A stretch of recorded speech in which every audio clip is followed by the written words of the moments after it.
Work done is area under PV curve. Last class जो graph बनाया था उसमें देखो, अगर ऐसा है P versus V, A to B जा रहा है, तो वर्क डन क्या होगा इस केस में? ग्राफ को थोड़ा आगे बढ़ाते हैं, जल्दी बताओ वर्क डन क्या होगा?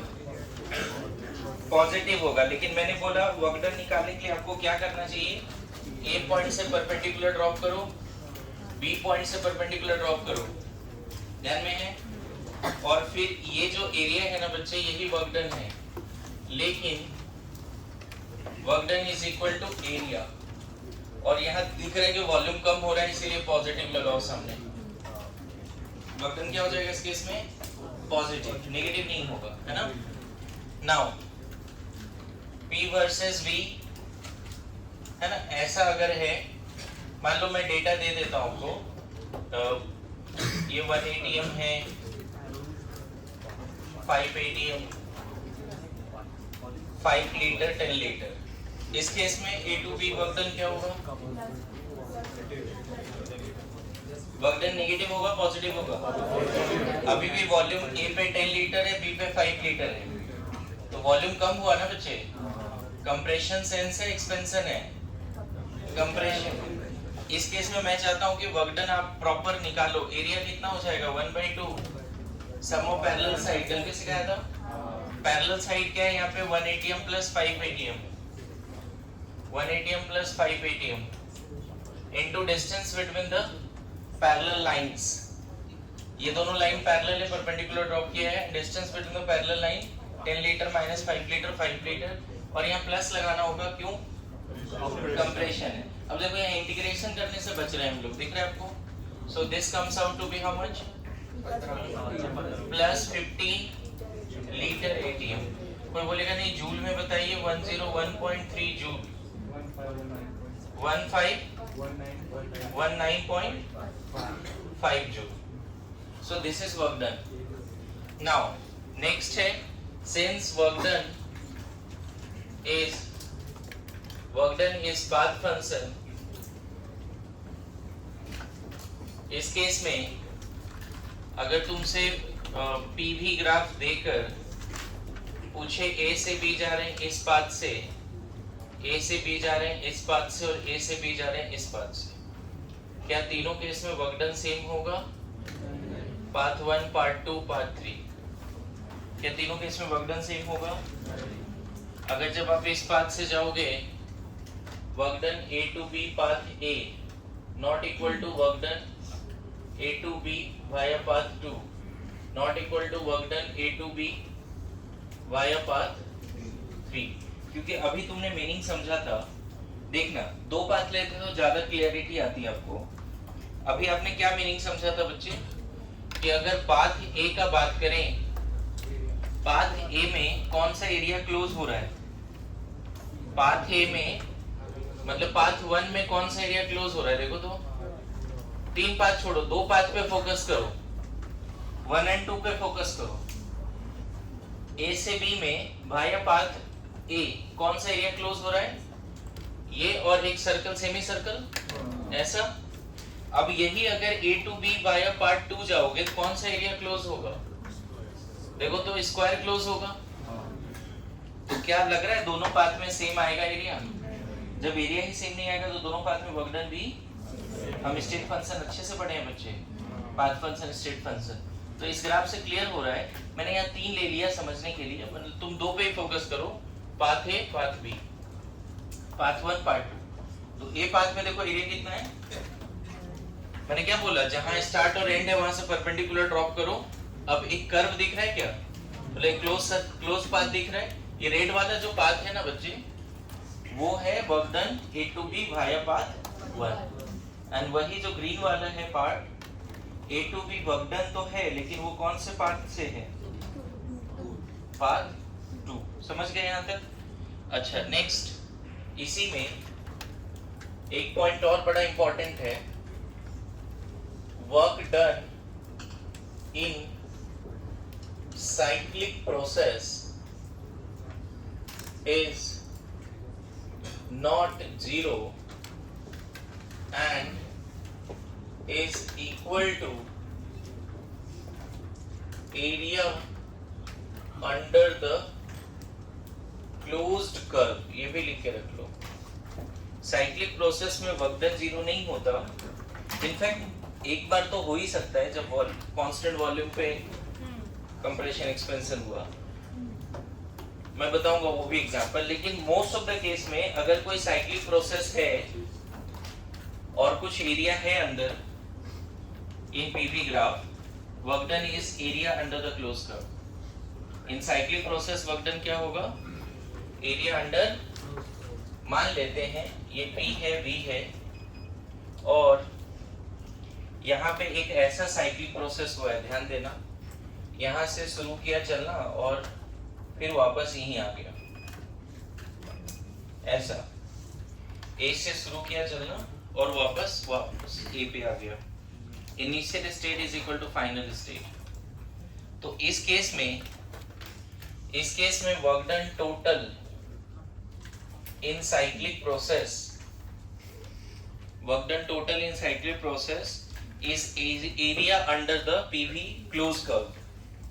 तो यहाँ पे आपको ये जो एरिया आएगा ना सर्कल का, जो भी क्लोज पाथ है, that is work done। अब यहाँ पे एक इंपॉर्टेंट चीज ध्यान रखना कि अगर ये एक ऐसा क्लॉकवाइज है, क्लॉकवाइज साइक्लिक प्रोसेस है, तो जो एरिया आएगा, एरिया अंडर क्लोज्ड कर्व, उसके सामने माइनस लगाना है। अगर क्लॉकवाइज साइक्लिक प्रोसेस है तो वर्क डन नेगेटिव होगा, क्लॉकवाइज साइक्लिक प्रोसेस है तो वर्क डन नेगेटिव होगा। Work done in cyclic process is area under the PV closed curve. उस सर्कल का एरिया निकाल लो, उसके सामने माइनस लगा दो बस। That is the work done in this process. Work done, हाँ मैं वो भी एक्सप्लेन कर देता हूँ, थोड़ा टाइम दीजिए। देखो area under close curve is the work done, और ये वाला ग्राफ में क्या बताया, समझ में आ रहा है? A to B जा रहा है, ये साइक्लिक नहीं है। A से B जा रहे हैं वाया पाथ 1 और A से B ही जा रहे हैं वाया पाथ 2। दोनों के साथ वर्क डन अलग आ रहा है। वहां क्लोज कर्व दिख रहा होगा तुम्हें, लेकिन एक्चुअल में वो क्लोज यहां से इस पाथ से यहां गया, और किसी और प्रोसेस में इस पाथ से यहां जा रहा है।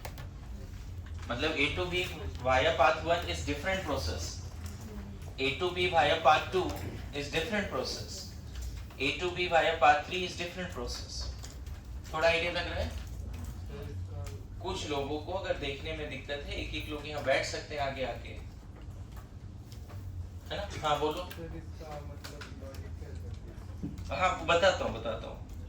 वर्क डन ये तो फिजिक्स में भी पढ़ते हैं, ठीक है, अभी सीख लो, है ना? फिजिक्स में जब पढ़ोगे एक ही डिफरेंस आएगा, क्लॉकवाइज साइक्लिक प्रोसेस में प्लस बोल देना, समझ गया ना? सब कुछ सेम रहेगा, सिर्फ साइन कन्वेंशन बदल देना है। कोई भी साइक्लिक प्रोसेस होगा तो वर्क डन किसके बराबर होने वाला है, ठीक है?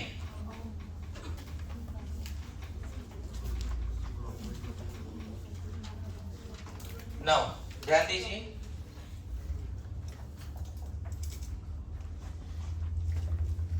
देखो अभी मैं समझाता हूं जो साइक्लिक प्रोसेस की बात है, क्लॉकवाइज एंटी क्लॉकवाइज वाली बात।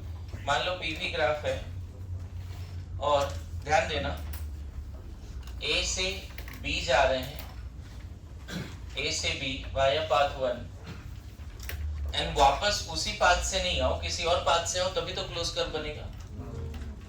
अगर उसी पाथ से वापस आ गए बच्चे तो कोई अंदर एरिया होगा क्या? नहीं होगा। किसी और पाथ से वापस आ जाते हैं, चलो इधर से आ गया, अब हो गया ये cyclic process, good to go, good to go.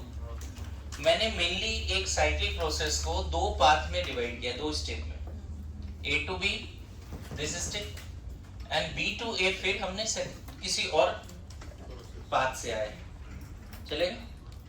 अब देखो यहाँ पे ध्यान देना कि A से B वर्क डन, अभी हमने सीखा था A से B वर्क डन क्या लिखोगे बच्चे? A से B work done via path 1 ही तो जा रहे हैं, तो वर्क डन क्या लिखेंगे, ए से बी। अगर आप सीखे हो तो बताओ, ये होगा वर्क डन, इतना तो सिखाया है। Work done A to B ये होगा, गुड टू गो। अब मुझे बताओ work done B to A क्या होगा, work done B to A. क्या बी टू ए में ये वाला बाउंड्री लें, बोलो बी टू ए में ये वाला बाउंड्री ले बच्चे, ध्यान देना। ए टू बी एक्सपेंशन है, ए टू बी एक्सपेंशन है, आपको दिख रहा होगा वॉल्यूम बढ़ रहा है। इस डायरेक्शन में जाएंगे तो लो वॉल्यूम से हाई वॉल्यूम जा रहे हैं। ए टू बी क्या है, एक्सपेंशन है, V1 से V2 है ना। ए से बी एक्सपेंशन है और बी टू ए कंप्रेशन है, लेकिन किसी और पाथ से है। मुझे बताओ work done in A to B क्या लिखोगे, work done A to B via path 1 is equal to, क्या हम ऐसा बोले रेड एरिया और सामने माइनस भी लगाएंगे क्योंकि एक्सपेंशन है, बोलो। अच्छा, work done B to A via path 2 is green area, अरे बोलो।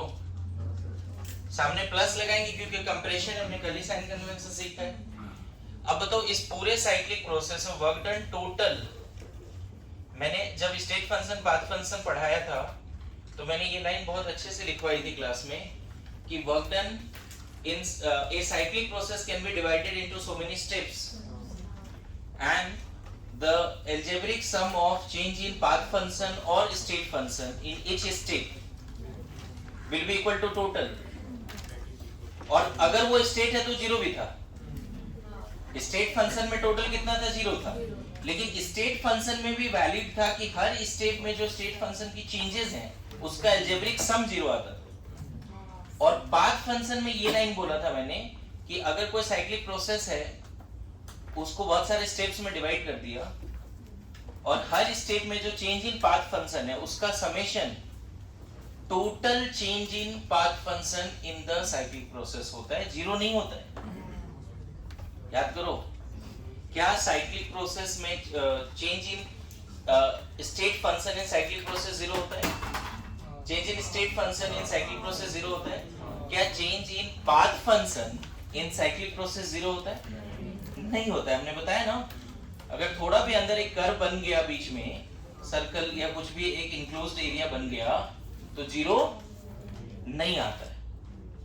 और फिर से बोल रहा हूं, कोई भी साइक्लिक प्रोसेस को 2, 3, 4 स्टेप में डिवाइड कर सकते हैं। हर स्टेप में चेंज इन पाथ फंक्शन और स्टेट फंक्शन का summation total change in path function और स्टेट फंक्शन देता है in that cyclic process.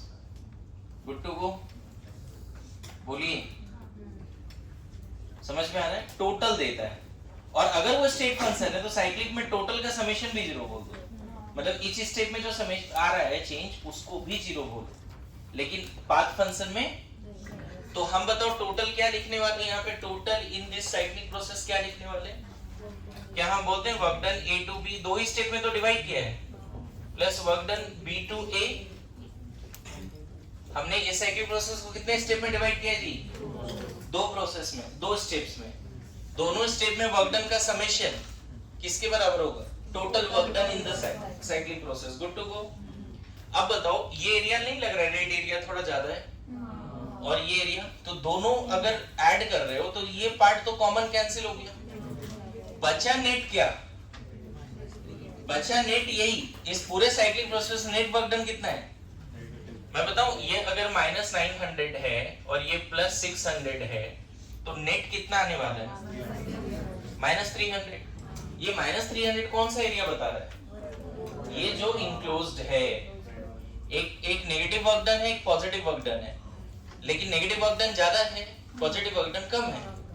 Net value क्या आया? नेगेटिव। इसलिए मैंने बोला साइक्लिक क्लोज प्रोसेस है तो नेगेटिव ही आना। और देखो ये साइक्लिक क्लॉकवाइज साइक्लिक प्रोसेस है, clockwise cyclic process work done क्या आएगा बच्चे? नेगेटिव। अब जो डाउट हो रहा था समझ में आया? सत्यम बताओ जल्दी, अभी आया समझ में? लिखो, डिटेल में लिखो, जल्दी लिखिए। अभी वर्क डन का 2-3 क्वेश्चंस करेंगे, एक भी ग्राफ मत छोड़ो। लगना चाहिए थर्मोडायनेमिक्स पढ़ रहे हैं, ग्राफ ही नहीं दिख रहा है 10-20, तो क्या फायदे? हाँ, लिखो work done in anti clockwise cyclic process is positive. Work done in anti clockwise cyclic process is positive. Work done in anti-clockwise cyclic process is positive. ये भी तुम थोड़ा लॉजिक लगाओगे तो समझ में आ जाएगा. उस केस में क्या है पता है, जो देखो ये ग्राफ बना सकते हो अगर चाहो तो. मान लो PV है और A से B इधर गए इस पाथ से, A से B, और इस पाथ से वापस आए, है ना. अब मुझे बताओ इस केस में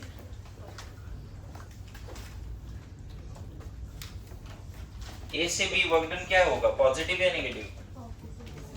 A से B वर्क डन क्या होगा? A से B कंप्रेशन है, दिख रहा है? तो वर्क डन A से B ये आएगा, work done A to B ये आएगा. ठीक है,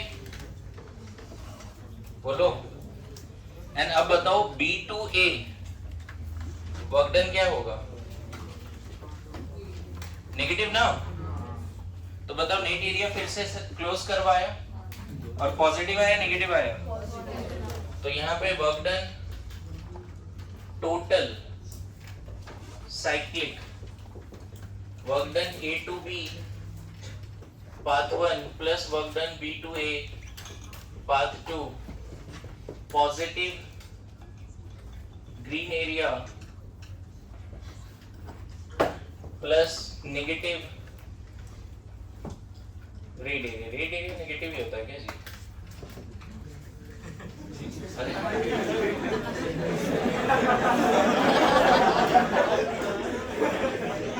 हाँ, रेड जोन में नहीं जाने का. ओवरऑल क्या आया बच्चे? मजे ले लेता तो लोग तुरंत नहीं लिखो लिख जाते. अभी तो कम थॉट्स आते हैं यार मेरे को.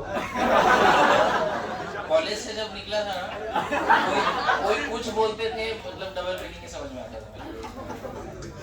कुछ बोले, मतलब वो टाइपराइटर देखा ना, वो जो पुराने वाले टाइपराइटर होते हैं, कुछ भी आप खट खट करो वो एक ही जगह पे. तो अपना वैसा ही था, कुछ भी बोले की मीनिंग समझ में आता था क्या. अभी संकेत ऐसा हो गया है. हाँ, पहले से था. मैं कॉलेज के बाद इतना ट्रेंड था, इतने कभी कॉलेज में क्या ही गंद मचाएगा ये. हाँ,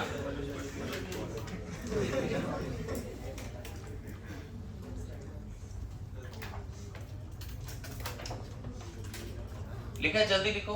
सो नेगेटिव क्यों आया समझ में आया? हाँ, यहाँ पे पॉजिटिव आया और इधर नेगेटिव क्यों आया समझ में आया? वहां पे देखो ना, कंप्रेशन वर्क ज्यादा है और एक्सपेंशन वर्क कम है, जबकि यहाँ क्या था, एक्सपेंशन वर्क ज्यादा था, कंप्रेशन कम था. एरिया के हिसाब से देखो. ठीक है,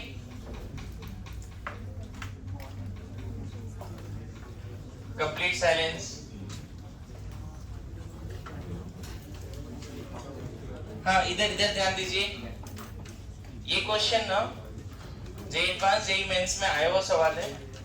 ये प्रॉपर सर्कल बनाना, ठीक है. V1 V2 P1 P2, ये एक साइक्लिक प्रोसेस है बच्चे. Total work done is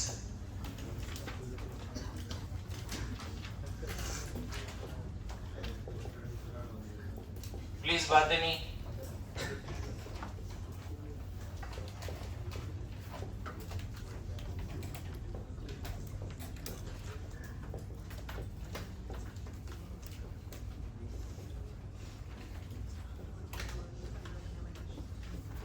answer जिसको आ रहा है हाथ उठाएंगे, बताएंगे नहीं. Late everybody think.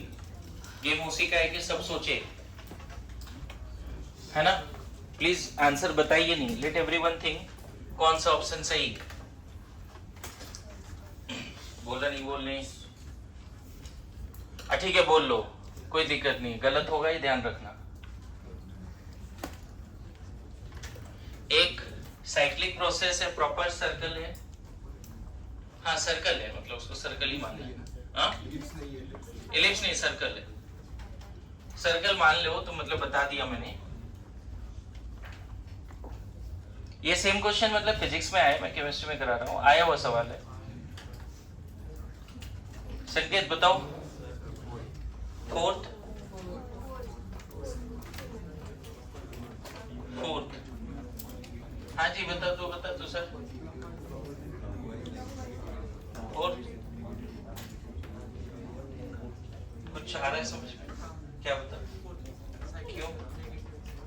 Very good, cyclic clockwise है बच्चे, और दैट शुड बी पॉजिटिव और नेगेटिव।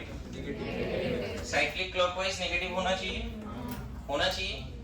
देखो ये डायमीटर है, this is V2 minus V1 diameter, और ये भी डायमीटर है, दिख रहा है P2 माइनस P1, ये डायमीटर है। तो कहीं ना कहीं रेडियस किसके बराबर होगा इस सर्कल का? P2 माइनस P1 बाई 2 या फिर V2 माइनस P1 बाई 2, ये रेडियस है। एरिया ऑफ सर्कल क्या होता है? पाई आर स्क्वायर। आर के जगह पे ये भी रख सकते हो, ये भी रख सकते हो। डायमेंशनली पहला दूसरा एरिया सही है।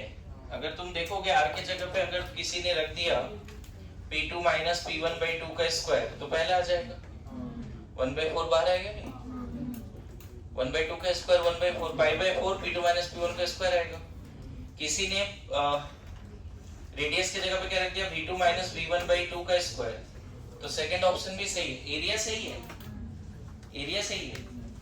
डायमेंशनली प्रेशर इनटू वॉल्यूम होता है energy, dimensionally pressure into volume, तो ये दोनों एरिया के हिसाब से सही है। साइन कन्वेंशन और डायमेंशनली सही, साइन कन्वेंशन से भी सही नहीं है क्योंकि ये दोनों वैल्यू पॉजिटिव है। Good to go. Sign convention से गलत है, डायमेंशनली भी गलत है। Good to go. अच्छा ये वाला देखो, साइन डायमेंशनली सही है ना, डायमेंशनली वो सही क्यों है बताओ? हम ऐसे रख सकते थे ना, पाई into P2 minus P1 by 2, ये भी तो रेडियस है, आर स्क्वायर मतलब R into R, V2 minus V1 by 2, again pi by 4 आ गया। लेकिन तुम्हें पता है साइक्लिक क्लॉकवाइज प्रोसेस है, तो वर्क डन पॉजिटिव नहीं होगा, नेट एरिया, लेकिन क्लॉकवाइज है तो जो एरिया होगा उसके सामने क्या लगाना है? नेगेटिव। तो यहाँ पे देखो नेगेटिव लगा हुआ है, ये V1 ज्यादा है V2 ज्यादा है बताओ? तो V1 माइनस V2 तो नेगेटिव आएगा ना। यहाँ से अगर एक माइनस साइन बाहर निकाल लो, क्या मिलेगा? Minus pi by 4 P2 minus P1, इसको ऐसे लिख सकते हैं क्या? देखो तो, अब देख ये एरिया है, ये सब पॉजिटिव, ये पूरा पार्ट पॉजिटिव दिख रहा है आपको, ये पूरा पार्ट क्या है? और एरिया भी है, और एरिया के सामने क्या लगा दिया? साइन के हिसाब से। फिजिक्स में सवाल आता ना, ये तो थर्ड आंसर सही होगा, समझ गए? क्लियर हुआ सबको? या फिजिक्स में हो सकता है साइन कन्वेंशन के हिसाब से बताता तो इसको एंटी क्लॉकवाइज बना देता, तब उस केस में भी फोर्थ सही होता। क्लियर हुआ? जल्दी जल्दी लिखिए नोट्स लेक्चर 1 से लास्ट लेक्चर तक प्लीज डेली रिवाइज करके ही आइए। थर्मोडायनेमिक्स भी रिलेटेड टॉपिक है। इनफैक्ट मैंने थर्मोडायनेमिक्स में कुछ चीजें आपको तो पहले भी रिक्वेस्ट किया है पढ़ने के लिए, इसके अलावा भी डिग्री ऑफ फ्रीडम ध्यान में है, डिग्री ऑफ फ्रीडम पढ़ने के लिए बात किया है। काइनेटिक गैस थ्योरी, जो काइनेटिक गैस इक्वेशन नहीं आ रहा था आप लोगों को याद है, वो भी पढ़ने के लिए बात किया है। तो उस डायरेक्शन में सोचिए।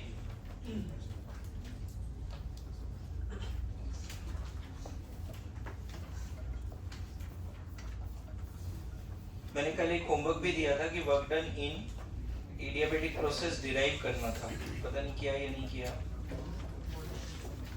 किया था जी?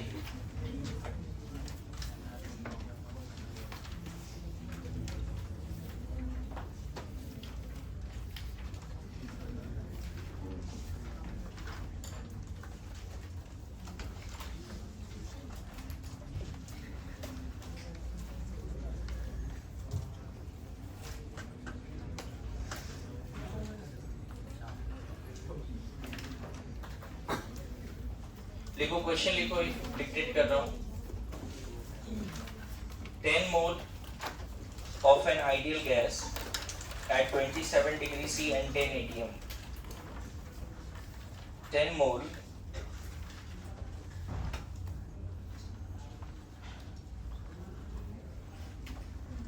mole of an ideal gas at 27 degree C and 10 atm pressure, occupying a volume of 22.4 liter.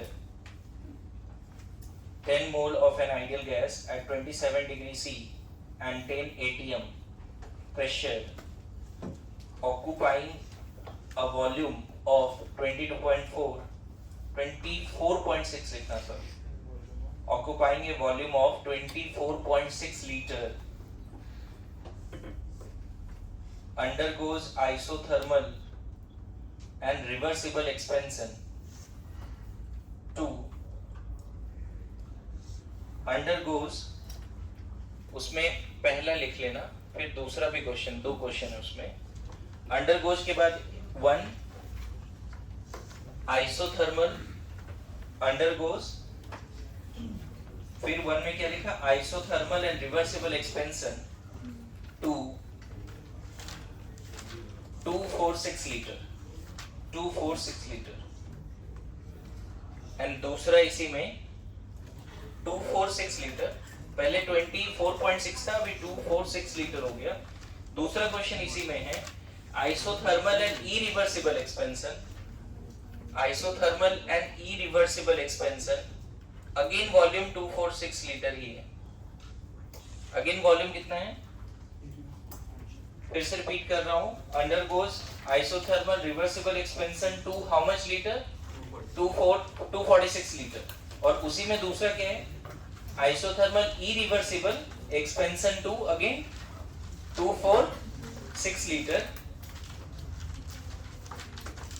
Third लिख लो, थर्ड भी लिख लेना, isochoric heating to, isochoric heating to 177 degree C. Calculate work done in each transformation in kilojoule. Calculate work done in each transformation in kilojoule. Calculate work done in each transformation in kilojoule. Complete silence. देखो board पे अभी जो question dictate किया था लिखा हुआ है। पहला क्वेश्चन में बोल रहा है रिवर्सिबल, आइसोथर्मल रिवर्सिबल। मैं अभी डिराइव नहीं करने जा रहा, मैंने ये बोला था कंप्लीट साइलेंस, भाई खुद से सॉल्व कर। सत्यम बातें नहीं। सबसे पहले वर्क डन जब भी पूछे ये फॉर्मूला याद करेंगे। अगर कहीं रिवर्सिबल वर्ड है तो पी एक्सटर्नल की जगह पे क्या ले लेंगे, सिस्टम का प्रेशर।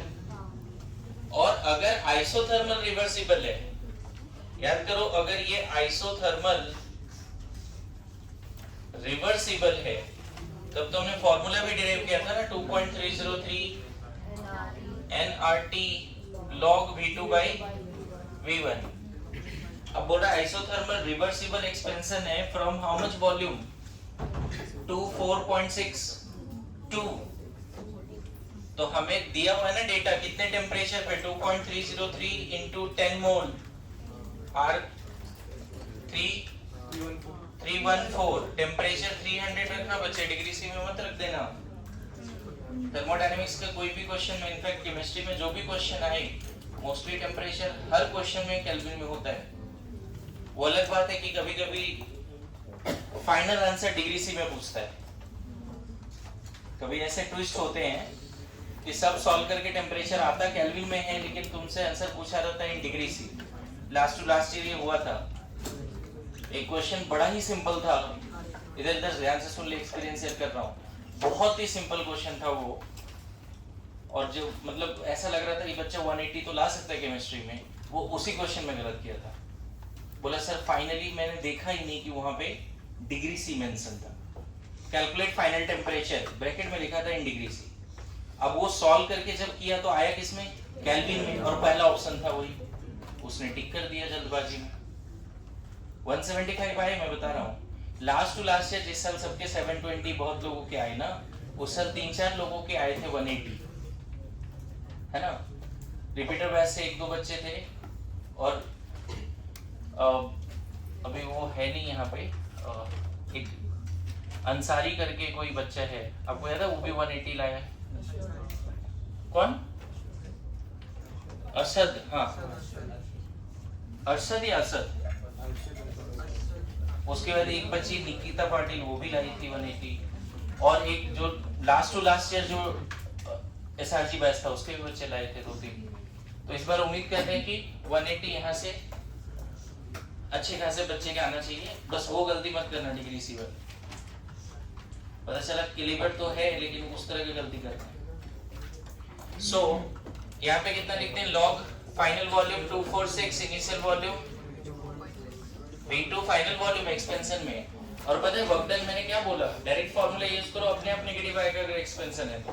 देखो सॉल्व कर लोगे इसको, पहले तो जूल में आएगा ही, उसको किलो जूल में कन्वर्ट करना पड़ेगा। किसी ने फाइनल कैलकुलेशन किया है क्या, ये छोड़ दिया? अगर किया है तो वेरीफाई कर ले, आंसर है 57.41। पक्का?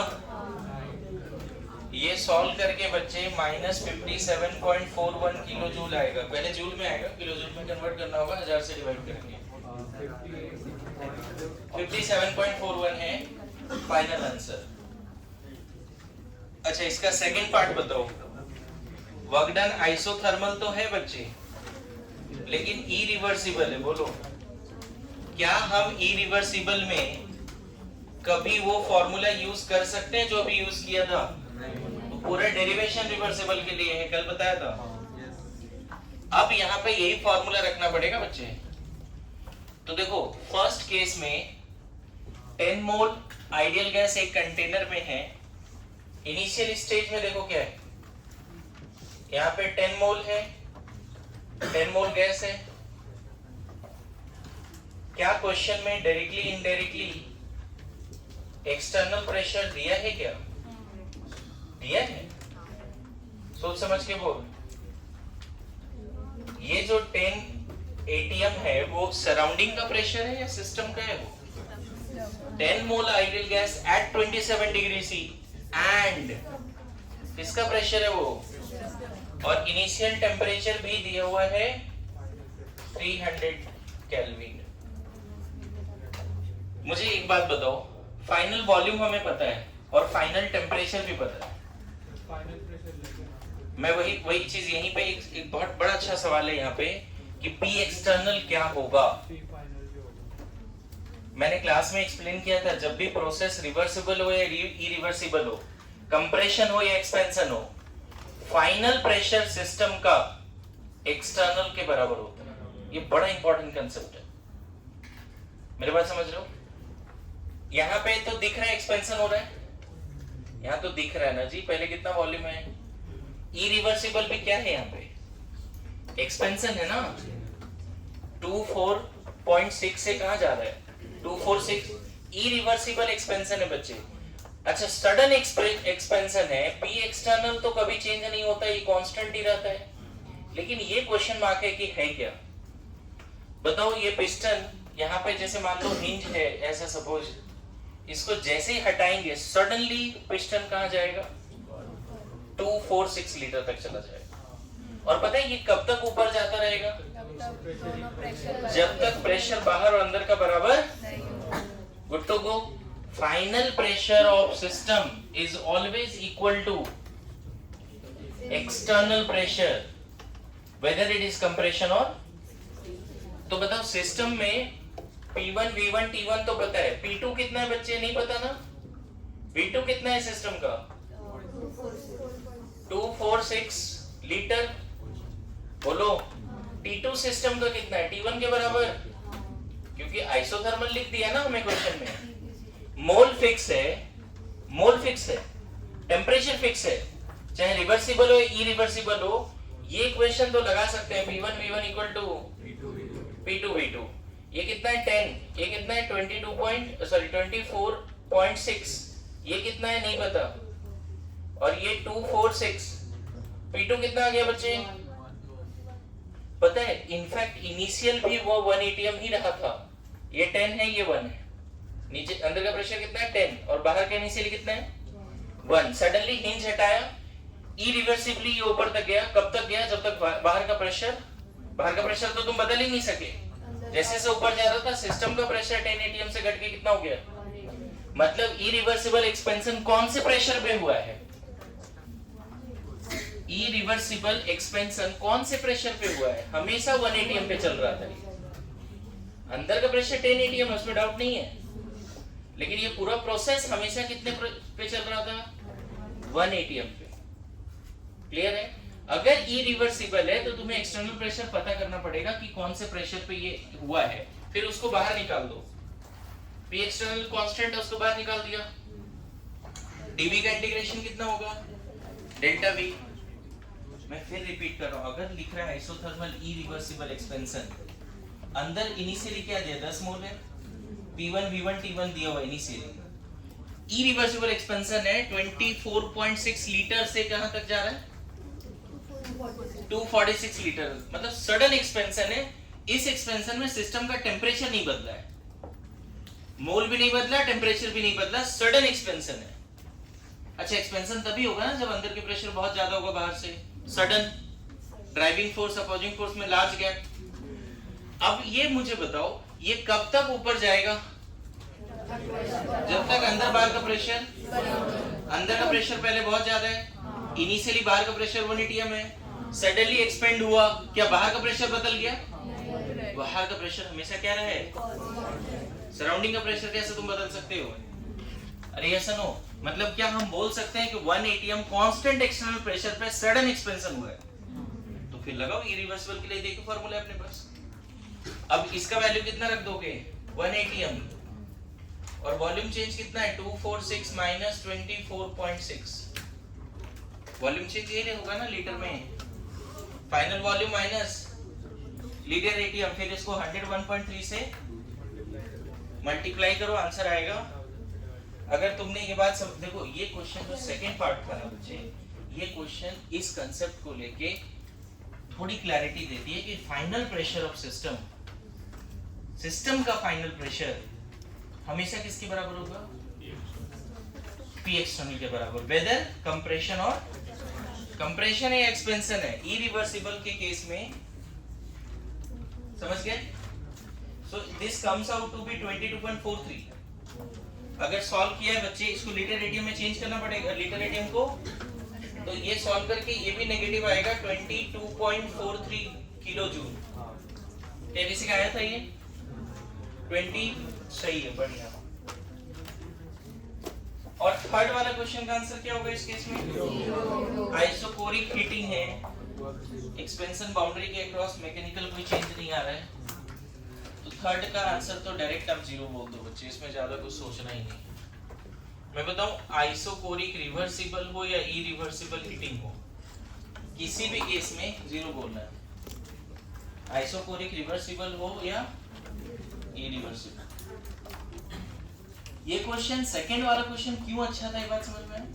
क्योंकि आपको फाइनल प्रेशर सिस्टम का निकालना था बॉयल्स लॉ यूज करके, और फिर ये डिसाइड करना था कि जो सिस्टम का फाइनल प्रेशर है वो हमेशा से एक्सटर्नल प्रेशर रहा है। मेरे बात समझो क्यों अच्छा है? जो सिस्टम का फाइनल प्रेशर है वो हमेशा से किसके बराबर रहा है? P एक्सटर्नल के बराबर रहा है before start of the. Clear हुआ? नाउ हम लोग टॉपिक चेंज कर रहे हैं अभी।